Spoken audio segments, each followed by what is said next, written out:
ಧರ್ಮಸ್ಥಳದಲ್ಲಿ ನಡೆದಿದೆ ಎನ್ನಲಾದ ಅಪರಾಧ ಕೃತ್ಯಗಳಿಗೆ ನ್ಯಾಯ ಬೇಕು, ನ್ಯಾಯ ಕೊಡಿ. ನ್ಯಾಯ ಬೇಕು, ನ್ಯಾಯ ಕೊಡಿ. ಮಹಿಳೆಯರ ಮೇಲೆ ಹೆಚ್ಚುತ್ತಿರುವ ದೌರ್ಜನ್ಯಗಳನ್ನು ಒಪ್ಪೋದಿಲ್ಲ, ಒಪ್ಪೋದಿಲ್ಲ. ಮಹಿಳೆಯರ ಮೇಲೆ ಹೆಚ್ಚುತ್ತಿರುವ ದೌರ್ಜನ್ಯಗಳಿಗೆ ಹೇಳಿ ಧಿಕ್ಕಾರ. ಧರ್ಮಸ್ಥಳದಲ್ಲಿ ನಡೆದಿದೆ ಎನ್ನಲಾದ ಅಪರಾಧ ಕೃತ್ಯಗಳಿಗೆ ಕೊನೆ ಹಾಕಿ, ಕೊನೆ ಹಾಕಿ. ಜನಗಳೇ ಒಂದಾಗಿ. ನಿಷ್ಪಕ್ಷ ತನಿಖೆಗೆ ನಮ್ಮ ಆಗ್ರಹ, ನಮ್ಮ ಆಗ್ರಹ.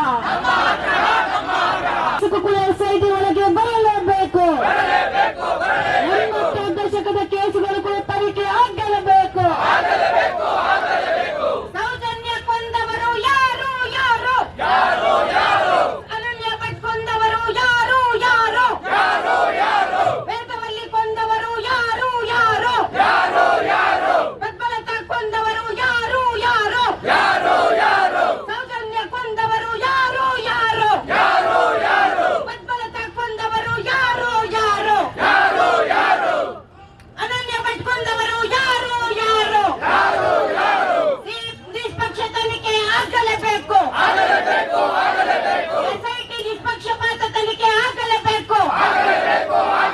ಸೌಜನ್ಯ ಪ್ರಕರಣ ಮುಚ್ಚಿ ಹಾಕಲು ಬಿಡುವುದಿಲ್ಲ. ಸೌಜನ್ಯ ಪ್ರಕರಣ ಮುಚ್ಚಿ ಹಾಕಲು ಬಿಡುವುದಿಲ್ಲ. ಸೌಜನ್ಯ ಮುಕ್ಕಿದವರಿಗೆ ಶಿಕ್ಷೆ. ಅವರಿದ್ದಾರೆ. ಈಗ ಇನ್ನೇನು ಕಾರ್ಯಕ್ರಮ ಪ್ರಾರಂಭವಾಗಲಿದೆ. ರಘು ಜಾಣಗೇರಿ ಅವರು ಎಲ್ಲಿದ್ದೀರಿ? ದಯವಿಟ್ಟು ಬನ್ನಿ.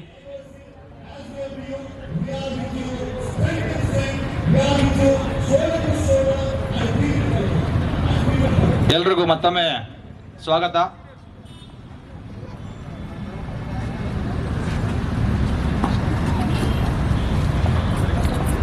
ಅಷ್ಟೊಂದು ದೊಡ್ಡ ಸಂಖ್ಯೆಯಲ್ಲಿ ಜನರು ಅಲ್ಲಿ ನಡೆದಂತಹ ಒಂದು ಅನ್ಯಾಯ, ಘೋರ ಅತ್ಯಾಚಾರದ ವಿರುದ್ಧ ಧ್ವನಿ ಎತ್ತಿದ ಕಾರಣಕ್ಕಾಗಿ ಮತ್ತೆ ಈ ವಿಚಾರವಾಗಿ ಮಾಧ್ಯಮಗಳು ಕೂಡ, ಮುಖ್ಯ ಮಾಧ್ಯಮಗಳು ಅಲ್ಲದೇ ಇದ್ರೂ ಕೂಡ, ಏನು ಯೂಟ್ಯೂಬರ್ಸು ಸೇರಿದಾಗೆ ನ್ಯಾಯ ಸಿಗಬೇಕು, ಅನ್ಯಾಯಕ್ಕೊಳಗಾದವರಿಗೆ ಸತ್ಯ ಹೊರಬರಬೇಕು ಅಂತ ಹೇಳಿ ನಿರಂತರವಾಗಿ ತಮ್ಮ ಧ್ವನಿಯನ್ನ ಎತ್ತಿದ ಕಾರಣಕ್ಕಾಗಿ ಇವತ್ತು ಧರ್ಮಸ್ಥಳದಲ್ಲಿ ನೂರಾರು ನಡೆದಂತಹ ಸಾವುಗಳು, ಅತ್ಯಾಚಾರ, ಕೊಲೆ ಇವೆಲ್ಲವೂ ನಡೀತಾ ಇದೆ.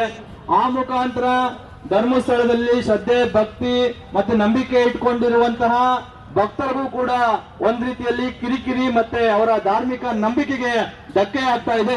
ದ್ವಾರಕಾನಾಥ್ ಸಾರು ಸೇರಿದಂತೆ ಹಲವಾರು ಜನರು ವಕೀಲರೆಲ್ಲ ಇದ್ರು, ಹಿರಿಯ ವಕೀಲರು, ಅವರೆಲ್ಲ ಕೆಲಸಕ್ಕೆ ಏನು ಕಾರ್ಯಪ್ರವೃತ್ತರಾಗಿ ಈಗ ಆ ಗ್ಯಾಗ್ ಆರ್ಡರ್ ರದ್ದಾಗಿದೆ, ತೆರವುಗೊಂಡಿದೆ. ಹಾಗಾಗಿ ಅದೊಂದು ಆ ಸಭೆಯ ನಂತರದ ಏನು ನಮಗೆ ಸಿಕ್ಕಿರ್ತಕ್ಕಂತ ಯಶಸ್ಸು ಅಂತ ಹೇಳಿ ನಾವು ಭಾವಿಸಬಹುದು. ಈಗ ಅದ್ರ ಮುಂದುವರೆದವಾಗಿ ಇದೊಂದು ಹೋರಾಟವನ್ನ ತಾರ್ಕಿಕ ಅಂತ್ಯಕ್ಕೆ ತೆಗೆದುಕೊಂಡು ಹೋಗ್ಬೇಕು, ನ್ಯಾಯ ಸಿಗುವವರೆಗೂ ಹೋರಾಟ ಮುಂದುವರಬೇಕು ಅನ್ನೋ ಕಾರಣಕ್ಕಾಗಿ ನಾವೆಲ್ಲರೂ ಸಮಾನ ಮನಸ್ಕರು ಸೇರಿ ಇವತ್ತು ಈ ಒಂದು ಹೋರಾಟವನ್ನ ಚಾಲನೆಗೆ ಕೊಟ್ಟಿದ್ದೀವಿ. ಸೊ ಈ ಸಂದರ್ಭದಲ್ಲಿ ಇಲ್ಲಿ ವೇದಿಕೆ ಮೇಲೆ ಇರ್ತಕ್ಕಂಥ ಎಲ್ಲಾ ಗಣ್ಯರಿಗೆ ನಾನು ಸ್ವಾಗತವನ್ನ ಕೋರ್ತಾ, ಈಗ ಒಬ್ಬೊಬ್ರೆ ಬೇರೆ ಬೇರೆ ಸಂಘಟನೆ ಮತ್ತೆ ವ್ಯಕ್ತಿಗಳಾಗಿ ಬಂದಿರುವಂತಹ ಹಲವಾರು ಜನ ಮುಖಂಡರು ಮತ್ತೆ ಇನ್ನೂ ಹಲವಾರು ಜನರು ಬರೋರಿದ್ದಾರೆ. ಅವರೆಲ್ಲರೂ ಬಂದು ತಮ್ಮದೇ ಆದಂತಹ ವಿಚಾರಗಳನ್ನ, ಅಭಿಪ್ರಾಯಗಳನ್ನ ಈ ವಿಚಾರವಾಗಿ ಹಂಚ್ಕೊಳ್ಳಿದ್ದಾರೆ. ಇಷ್ಟನ್ನ ಹೇಳ್ತಾ ಈಗ ವೇದಿಕೆ ಮೇಲೆ ಇರ್ತಕ್ಕಂಥ ಬಾಲನ್ ಸರ್ ಅವರು ಸ್ವಲ್ಪ ಹೊರಡಬೇಕು ಅಂತ ಹೇಳ್ತಾ ಇದ್ರು. ಹಾಗಾಗಿ ಅವರು ಇಡೀ ಈ ವಿಚಾರವಾಗಿ ವೇದಿಕೆಯನ್ನ ಉದ್ದೇಶಿಸಿ, ತಮ್ಮನ್ನೆಲ್ಲ ಉದ್ದೇಶಿಸಿ ಮಾತಾಡಬೇಕು ಅಂತ ಹೇಳಿ ನಾನು ಕೇಳ್ಕೊತೀನಿ. Thank you. ಕರೆಂಟು ಬಂತು, ನ್ಯಾಯ ಹೋಯ್ತು, ನ್ಯಾಯ ಕೂಡ ಬರ್ತಾ ಇದೆ. ಎಲ್ಲಾರ ಕೈಯಲ್ಲಿ ಸೌಜನ್ಯ ಫೋಟೋ ಇದೆ. ಸೌಜನ್ಯ ಅಂದ್ರೆ ಫ್ಲವರ್ ಅಲ್ಲ, ಫೈರ್. ಸೌಜನ್ಯ ಫೈರ್ 2012 12ನೇ ತಾರೀಕು 10ನೇ ತಿಂಗಳಕ್ಕೂ ಉರಿಯಕ್ಕೆ ಶುರು ಆಯ್ತು. ಇನ್ನ ಅದು ಆರಿಲ್ಲ, ಫೈರ್ ಉರಿಯುತ್ತೆ. ಅವ್ರನ್ನ ಆ ಫೈರ್ಗೆ ಯಾರು ಕಾರಣಗಾರರು ಅವ್ರನ್ನ ಸುಡೋವರೆಗೆ ಆ ಫೈರ್ ಉರಿಯುತ್ತೆ. ಇವತ್ತು ದಿವಸ ನಾವು ಇಲ್ಲಿ ಸೇರಿರೋದು ವೇದವಲ್ಲಿಯಿಂದ ಹಿಡಿದು 1979 ವೇದವಲ್ಲಿ, 1983 ಪದ್ಮಲತಾ, 2003 ಅನನ್ಯ ಭಟ್, 2012 ಸೌಜನ್ಯ, ಲಕ್ಷ್ಮಿ, ಈ ತರ ಸುಮಾರು ಮಹಿಳೆಯರಿಗೆ ಅನ್ಯಾಯ ಆಗಿದೆ. ನ್ಯಾಯ ಕೇಳಿ ಹೋರಾಟಕ್ಕೆ ಬಂದಿದ್ವಿ. ಈ ಪರಿಸ್ಥಿತಿ ಯಾಕೆ ಬಂತು? ನಮ್ಮ ವ್ಯವಸ್ಥೆ ಸರಿಯಾಗಿದ್ದಿದ್ರೆ ಈ ಪರಿಸ್ಥಿತಿ ಬರ್ತಿರ್ಲಿಲ್ಲ. ಈ ಪದ್ಮಲತಾ ಕೊಲೆ ಬಗ್ಗೆ ಎಲ್ಲರಿಗೂ ಗೊತ್ತಾಗಿದೆ. ಅತ್ಯಾಚಾರ, ಕೊಲೆ, rape, murder, rape rape rape, ಎಲ್ಲ ಕಡೆ ರೇಪು, ಎಲ್ಲೆಲ್ಲ ಸಂಗಿ ಮಂಗಿ ಇದೆಲ್ಲ ಅಲ್ಲೆಲ್ಲ ರೇಪು. ಉತ್ತರ ಪ್ರದೇಶದಲ್ಲಿ ರೇಪು, ಮಧ್ಯಪ್ರದೇಶದಲ್ಲಿ ರೇಪು, ಶಿಕಾರಿಪುರದಲ್ಲಿ ರೇಪು, ಧರ್ಮಸ್ಥಳದಲ್ಲಿ ರೇಪು, ವಿಧಾನಸೌಧದಲ್ಲಿ ರೇಪು ರೇಪು ರೇಪು, ಶಾಸಕರು ರೇಪು, ಸಚಿವರು ರೇಪು, ಮಾಜಿ ಮುಖ್ಯಮಂತ್ರಿ ರೇಪು, ಪೊಲೀಸ್ ಆಫೀಸರ್ಗಳು ರೇಪು ರೇಪು ರೇಪು ರೇಪು, ಕರ್ನಾಟಕನೇ ರೇಪು. ರೇಪ್ ಅಂದ್ರೆ ರೇಪು. ಯಾಕಂದ್ರೆ ಫೈರ್ ಕಡಿಮೆ ಆಗಿದೆ, ಅದರಿಂದ ರೇಪು. ಈ ಬೇಡ ಅಂದ್ರೆ ಇವತ್ತು ನಾವು ಹೋರಾಟಕ್ಕೆ ಬಂದಿದ್ವಿ. ಈಗ ಅವ್ರು ಏನ್ ಮಾಡ್ತಾರೆ ಅಂದ್ರೆ, ಇದು ಒಂದೊಂದಾಗಿ ಹೋಗೋಣ. ನಮ್ಮ ಪದ್ಮಲತಾ ಬ್ರಾಹ್ಮಣ ಹುಡುಗಿ, ನಾನ್ ಜಾಸ್ತಿ ನಂಬೋದಿಲ್ಲ, ನಮ್ಮ ದೇಶದಲ್ಲಿ ಹಂಗೆ ಬಂದ್ಬಿಟ್ಟಿದೆ.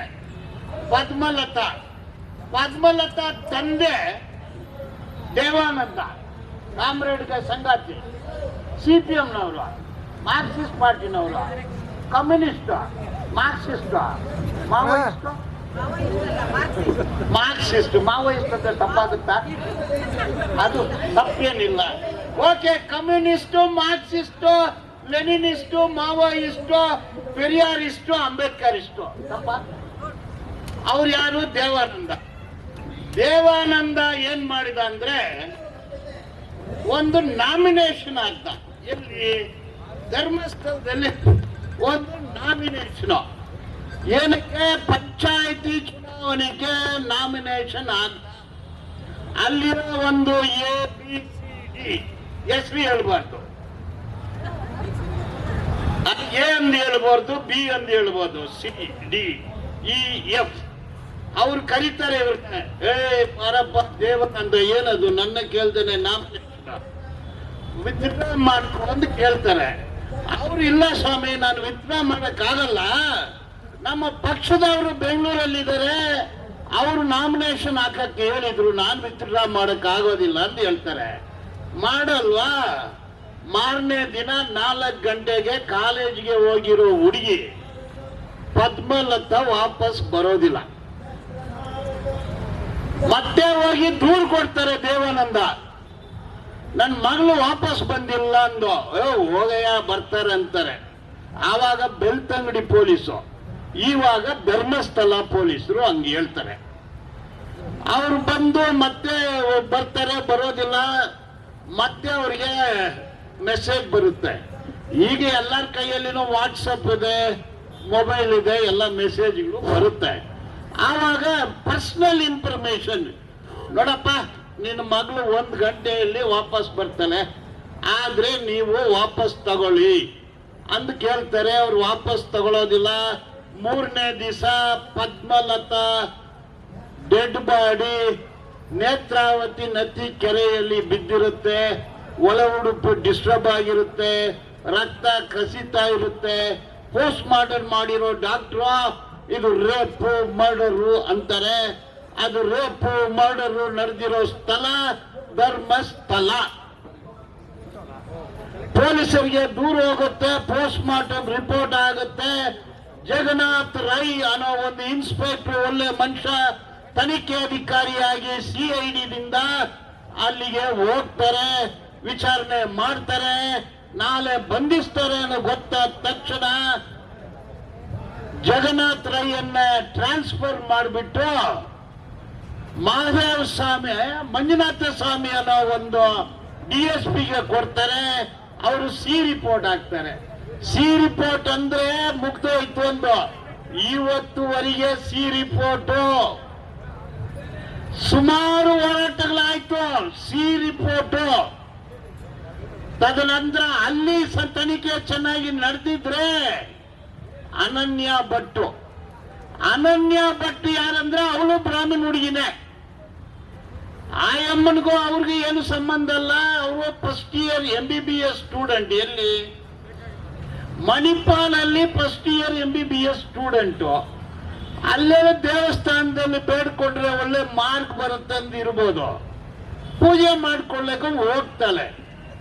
ತಪ್ಪೇನಿದೆ? ಪೂಜೆ ಮಾಡಿದ್ರೆ ಮಾರ್ಕ್ ಜಾಸ್ತಿ ಬರ್ಬೋದು, ನಮ್ಗೇನು ಗೊತ್ತು, ಅವ್ರ ನಂಬಿಕೆ ಅದು. ಅಲ್ಲಿ ಹೋದ್ರೆ ಮಿಸ್ಸಿಂಗು. ಅಲ್ಲಿ ಹೋದ್ರೆ ಮಿಸ್ಸಿಂಗು. ಅವ್ರ ಫ್ರೆಂಡ್ ಫೋನ್ ಮಾಡಿ ಹೇಳ್ತಾರೆ ನಿನ್ ಮಗಳು ಕಾಣೆ ಆಗಿದ್ದಾಳೆ ಎಂದು. ಅವ್ರ ತಾಯಿ ಸುಜಾತ ಭಟ್ಟು, ಆಯಮ್ಮನೂ ಬ್ರಾಹ್ಮಣೆ. ಆಯಮ್ಮ ಅಲ್ಲಿಂದ ಓಡ್ ಬರ್ತಲ್ಲ. ಅವ್ರು ಏನು ಗೃಹಿಣಿ ಅಲ್ಲ, CBI Central Bureau of investigation ನಲ್ಲಿ ಆಯಮ್ಮ ಸ್ಟೆನೋಗ್ರಾಫರ್. ಅಲ್ಲಿ ಹೋಗಿ ಆವಾಗ ಬೆಳ್ತಂಗಡಿ ಪೊಲೀಸ್ ಸ್ಟೇಷನ್ ಅಲ್ಲಿ ಹೋಗಿ ನನ್ನ ಮಗಳು ಕಾಣೆ ಆಗಿದ್ದಾಳೆ ಅಂದ್ರೆ ಅಲ್ಲಿರೋ ಹೆಡ್ ಕಾನ್ಸ್ಟೇಬಲ್ ಹೇಳ್ತಾನೆ ಅವಳು ಯಾವನ್ ಜೊತೆನೆಲ್ಲ ಓಡಿರ್ತಾಳೆ, ಹೋಗಿ ಹುಡ್ಕಮ್ಮ ಅಂತಾನೆ.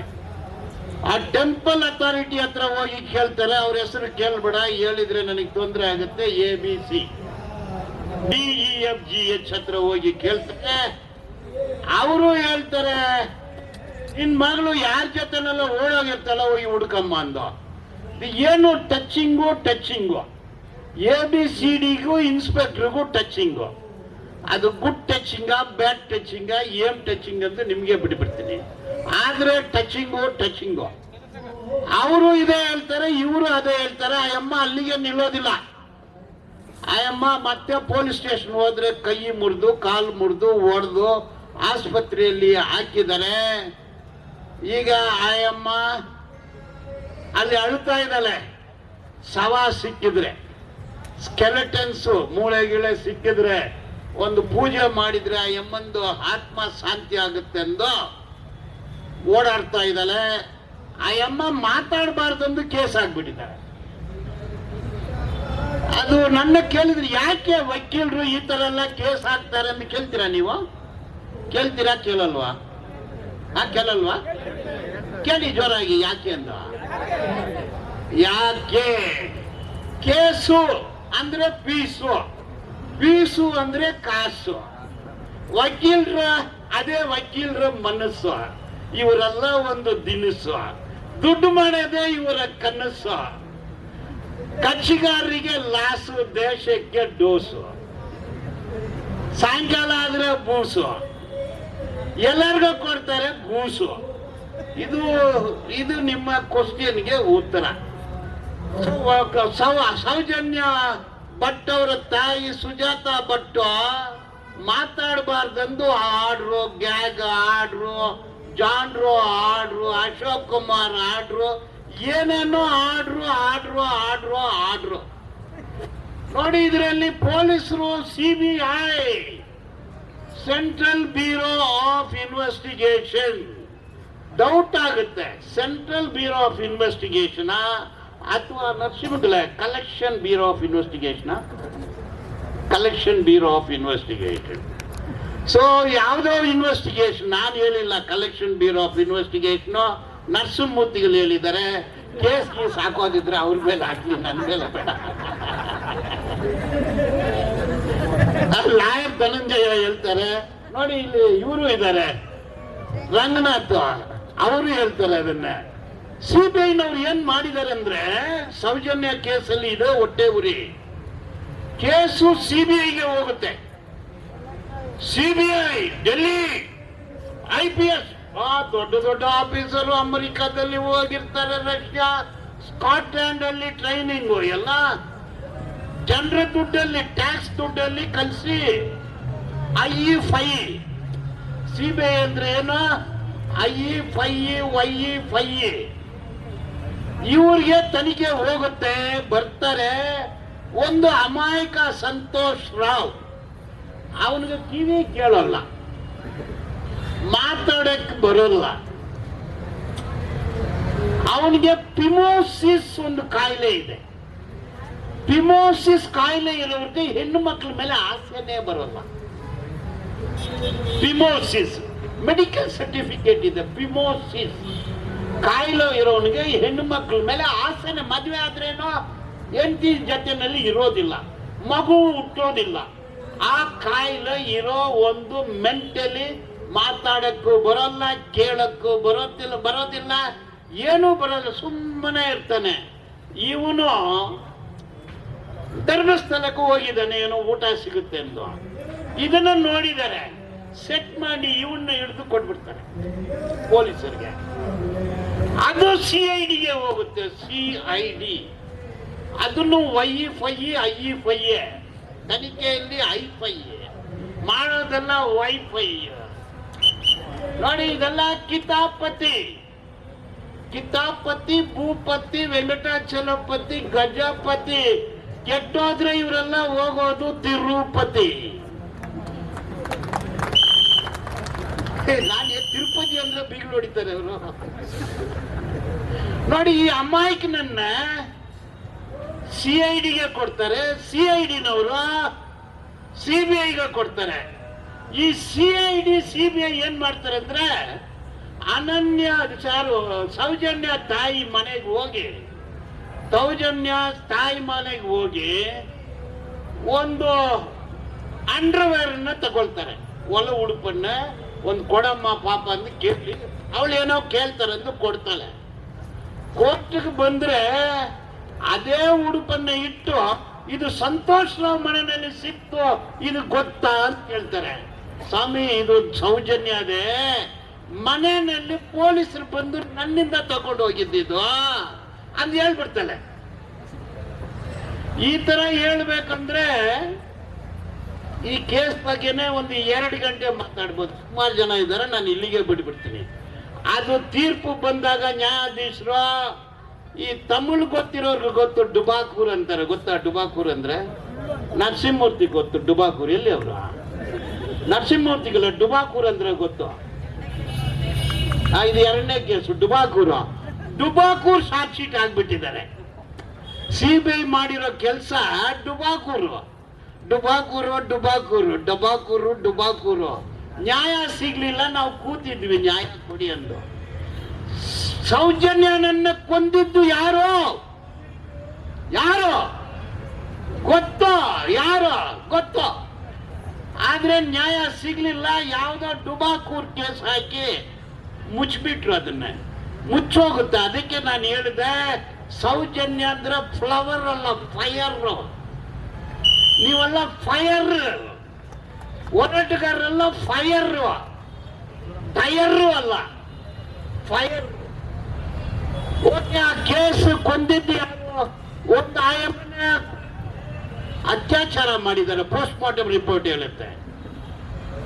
ಕೊಂದಿದ್ದಾರೆ, ಅತ್ಯಾಚಾರ ಮಾಡಿ ಕೊಂದು ಬಾಡಿನ ಕಟ್ ಮಾಡಿ ಒಂದು ಕಡೆ ಮರಕ್ಕೆ ಕಟ್ಟಿ ಇನ್ನೊಂದು ಕಡೆ ಕಲ್ಲಿಗೆ ಕಟ್ಟಿದ್ದಾರೆ. ಎಂತ ಕ್ರೂರಿಗಳು! ಇದು ಯಾರು ಮಾಡಿದ್ದು? ತನಿಖೆ ಆಗ್ಬೇಕೋ, ಮುಗ್ದಿದೆ, ಅದು ಅಲ್ಲಿಗೆ ಬಿಡ್ತೀನಿ.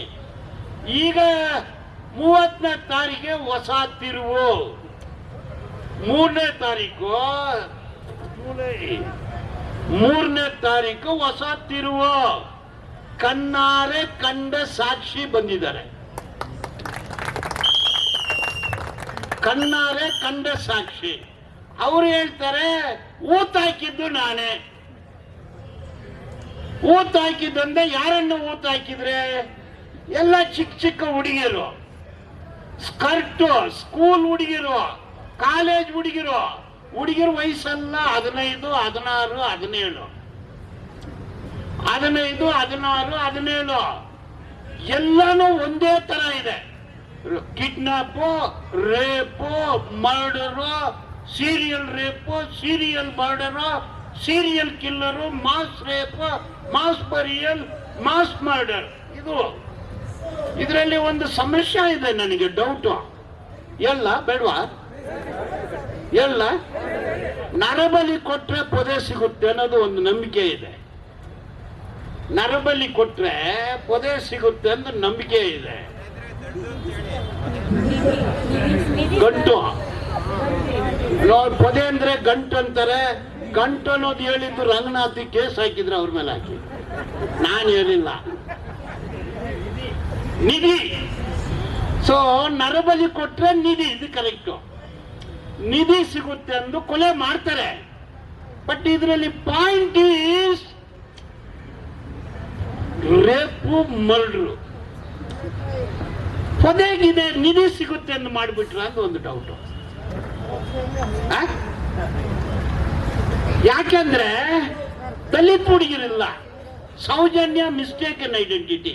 ಟಾರ್ಗೆಟ್ ಇದ್ದದ್ದು ಇನ್ನೊಂದು ಬ್ರಾಹ್ಮಣ ಹುಡುಗಿ, ಅವತ್ತು ಮಿಸ್ಟೇಕನ್ ಆಗಿ ಸೌಜನ್ಯನ ಎತ್ಕೊಂಡು ಹೋಗಿದ್ದು ಗೌಡ್ರು ಹುಡುಗಿ. ಅದಕ್ಕೆ ಸೌಜನ್ಯ ಅಂದ್ರೆ ಫ್ಲವರ್ ಅಲ್ಲ, ಫೈರ್. ಫೈರ್, ಬೆಂಕಿ, ಬೆಂಕಿ, ಅದು ಉರಿತಾನೆ ಇದೆ. ಅವಳು ಪಾಕಿಸ್ತಾನ, ಫಾತಿಮಾನ, ಪಾಕಿಸ್ತಾನ, ಮಿಯಾನ್ಮರ, ಬಾಂಗ್ಲಾದೇಶ. ಈ ಹುಡುಗಿ ಕ್ರಿಶ್ಚಿಯನ, ಮುಸ್ಲಿಮ, ಬುದ್ಧಿಸ್ಟ, ಏನು ಹಿಂದೂ. ನಾವೆಲ್ಲ ಒಂದು ಹಿಂದೂ, ನಾವೆಲ್ಲ ಒಂದು. ಎಲ್ಲಪ್ಪ ಹಿಂದೂ ಬರ ಸಂಘಟನೆಗಳು. ಹಿಂದೂ ಹುಡುಗಿ ತಾನೇ ಅವಳ. ಎಲ್ಲಿ ಹಿಂದೂ ಶೋಭಾ ಕರಂದ್ಲಾಜೆ, ಎಲ್ಲಿ ಬಜರಂಗದಲ್ಲೂ, ಎಲ್ಲಿ ನೀವೆಲ್ಲ ಗಿಲ್ಲಿ, ನೀವು ಇರೋದು ಡೆಲ್ಲಿ. ಬರುತ್ತೆ ನಿಮ್ಗೆ ಗಲ್ಲಿ. ಎಲ್ಲೂ ಆಯ್ತನಪ್ಪ ನೀವು. ಹಿಂದೂ ನಾವೆಲ್ಲ ಒಂದು ಅಂದ್ರಲ್ಲ, ಹಿಂದೂ ತಾನೇ. ಅನನ್ಯ ಭಟ್ ಪಾಕಿಸ್ತಾನ, ಹಿಂದೂ. ವೇದವಲ್ಲಿ ಹಿಂದೂ. ಎಲ್ಲ ನಾವೆಲ್ಲ ಒಂದು.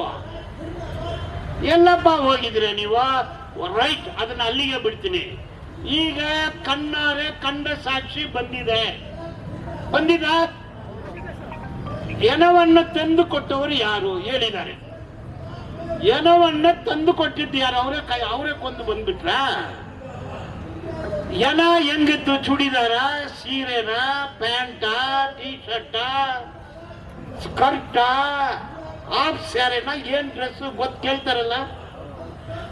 ಯಾಕೆ ವಾಹನದಲ್ಲಿ ಬಂದು ಕೈಯಲ್ಲಿ ತಗೊಂಡ್ಬರಕ್ಕಾಗತ್ತ? ಫಿಯಟ, ಇನೋವಾನ, ಮಾರುತಿಯ, ಮಾರುತಿ ವೇನ ಅಥವಾ ಎತ್ತಿನ ಗಾಡಿನ ಕೇಳಬೇಕಲ್ಲ. ಗಾಡಿ ಗೊತ್ತು, ಸತ್ತಿರೋರ ಐಡೆಂಟಿಟಿ ಗೊತ್ತು, ಯಾರು ತಂದು ಕೊಟ್ಟಿದ್ದಂದು ಗೊತ್ತು. ಅವ್ರಿಗೆ ಕಾರದ ಪೊಡಿ. ಈಗ ಪೊಲೀಸ್ ಏನ್ ಮಾಡ್ತಾರೆ ಅಂದ್ರೆ, ಕಾರದ ಪೊಡಿ ಗೊತ್ತಾ ನಿಮ್ಗೆ? ಕಾರದ ಪೊಡಿ, ಕಾರದ ಪೊಡಿ. ನೀವು ಹಾಕೋದು ಸಾಂಬಾರಿಗೆ, ಅವ್ರು ಹಾಕೋದು ಕಣ್ಣಿಗೆ. ಹಸಿ ಮೆಣಸಿನಕಾಯಿ ಎಲ್ಲೆಲ್ಲೋ ಇಡ್ತಾರೆ ಅವರು ಪೊಲೀಸರು, ಅದು ಖಾರ ಟ್ರೀಟ್ಮೆಂಟು. ಹಗ್ಗ ಹಾಕೋದು ಬಾಂಬೆ ಕಟ್ಟು, ಬೆಂಗಳೂರು ಕಟ್ಟು, ಕಟ್ಟು ಕಟ್ಟು, ಎಲ್ಲಪ್ಪ ಕಟ್ಟು. ನೀವು ಖಾರದ ಪುಡಿ ಹಾಕಿ ಹಸಿ ಮೆಣಸಿನಕಾಯಿ ಎಲ್ಲೆಲ್ಲಿ ಬಿಡ್ತಿರೋ ಬಿಡಿ. ನಿಜ ಹೇಳ್ಬೇಕಲ್ಲ. ಇದನ್ನ ಬ್ರೈನ್ ಮ್ಯಾಪಿಂಗು, ನೈರ್ಕೋ ಅನಾಲಿಸಿಸ್ ಏನಾದ್ರೂ ಮಾಡಿ. ಈಗ ನನ್ನ ಪ್ರಕಾರ ಕ್ಯಾಟ್ ಈಸ್ ಔಟ್. ಕತ್ತಲಲ್ಲಿ ಇದ್ದ ಕಪ್ಪು ಬೆಕ್ಕು ಹೊರಗೆ ಬಂದಿದೆ. ಕಾಲು ಕಾಣಿದೆ, ಕಣ್ಣು ಗೊತ್ತಾಗಿದೆ. ಬೆಕ್ಕು ಯಾರೆಂದು ಗೊತ್ತಾಯ್ತು. ತನಿಖೆ ಮಾಡಿ, ದಾರಿ ತಪ್ಪಿಸ್ಕೋಬೇಡಿ. ಬಂದ್ಬಿಟ್ಟಿದೆ. ತನಿಖೆಯಲ್ಲಿ ಒಂದು ಡ್ರಾಪ್ ಆಫ್ ಬ್ಲಡ್ ಸಾಕು. ಒಂದು ಕಣ್ಣಾರೆ ಕಂಡ ಸಾಕ್ಷಿ ಹೊರಗೆ ಬಂದಿದ್ದಾನೆ, ಬೆಕ್ಕು ಹೊರಗೆ ಬಂದಿದೆ. ಬೆಕ್ಕಿನ ಏನ್ ಮಾಡ್ತಾರೆ ಅಂತ ನೋಡ್ಬೇಕಾ? ಇದು ಕೋರ್ಟ್ ಅಲ್ಲಿ ನಡುತ್ತೆ. ಇದು ಬರೀ ಪೊಲೀಸು ಪ್ರಾಸಿಕ್ಯೂಷನ್ ಅಂದಲ್ಲ. ಇದು ಸತ್ತಿರೋದು ನಮ್ಮ ದೇಶದ ಹೆಣ್ಣು ಮಗುವ, ನಮ್ಮ ಮಗುವ, ಪ್ರತಿಯೊಬ್ಬ ಮನೆ ಮಗುವ. ಅನ್ಯಾಯ ನಡೆದಿದೆ. ಅನ್ಯಾಯ ಕೇಳಿ ನೀವೆಲ್ಲ ಬಂದಿದ್ದೀರಾ. ಈ ಸಂದರ್ಭದಲ್ಲಿ ನನ್ನನ್ನು ಕರೆದು ಒಂದು ಮೈಕ್ ಕೊಟ್ಟು ನಾನು ಮಾತಾಡಿದ್ದನ್ನ ನೀವು ಕೇಳಿದ್ದಕ್ಕೆ ಎಲ್ರಿಗೂ ಧನ್ಯವಾದಗಳು ಹೇಳಿ ನನ್ನನ್ನು ಇಲ್ಲಿಗೆ ಕರ್ಕೊಂಡು ಬಂದ ನಮ್ಮ ನರಸಿಂಹಮೂರ್ತಿ, ರಂಗನಾಥ್ ಮತ್ತು ಉಮೇಶ್ಗೆ ಆಕ್ಸೆಪ್ಟ್ ಮಾಡಿ ಧನ್ಯವಾದಗಳು. ಇನ್ಕುಲಾಬ್ ಜಿಂದಾಬಾದ್. ಸೌಜನ್ಯ ಫ್ಲೇವರ್ ಅಲ್ಲ, ಸೌಜನ್ಯ ಫ್ಲೇವರ್ ಅಲ್ಲ, ಸೌಜನ್ಯ ಫ್ಲೇವರ್ ಅಲ್ಲ. ಫೈರ್ ಫೈರ್ ಫೈರ್ ಇಷ್ಟು ನಡ್ಬೇಕು